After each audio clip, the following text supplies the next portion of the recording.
May question. Birthday mo ba yung bakit?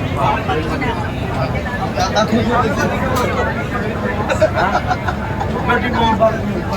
Are you ready? No. As a teacher, I always believe to never support red herring.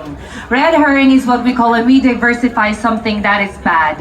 I will always stand forth and be the whistleblower to the bad doings of our family or my family. Because what is the sense of our Constitution if we are not going to uphold what is right and what is correct? Lagi nating pakatatandaan na ang pagiging tama ay hindi natin pwedeng takasan. Kaya dapat lagi nating tatayuan kung ano ang nakasulat sa ating konstitusyon.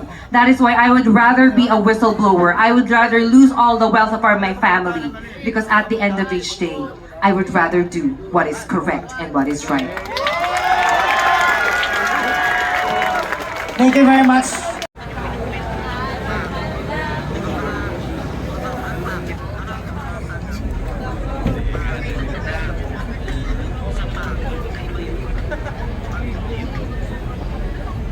Charot. Ayan. Are you ready? Ladies and gentlemen, judges, 40 seconds, timer starts Now.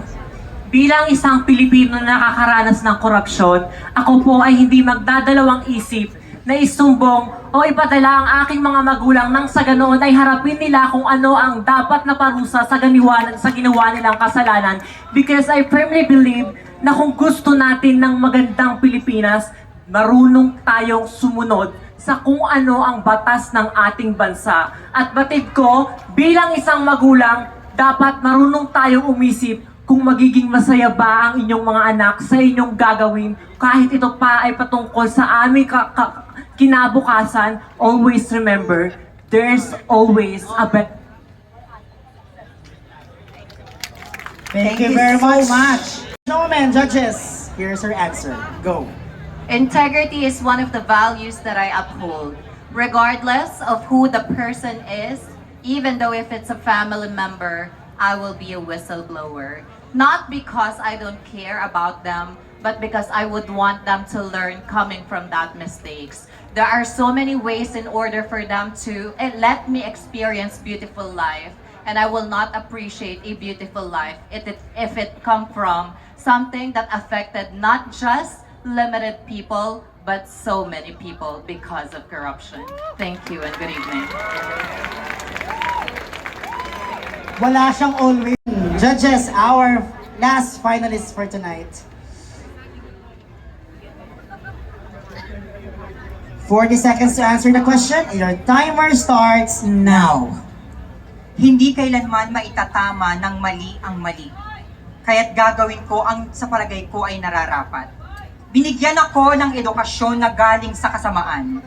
Kaya't ang gagawin ko ay ang tamang natutunan ko doon sa edukasyong yon. Isusumplong ko ang aking mga magulang dahil mali ang ginawa nila. At hindi ko kailanman ito-tolerate ang lahat ng kamalian dahil alam kong maraming magiging apektado sa mali ito. Kaya naman, huwag tayong magbulag-bulagan kahit na tayo ay nakakaranas ng kasarap sa buhay kung alam nating mali ang pinanggalingan ng... Thank you very much, Miss Quezon City.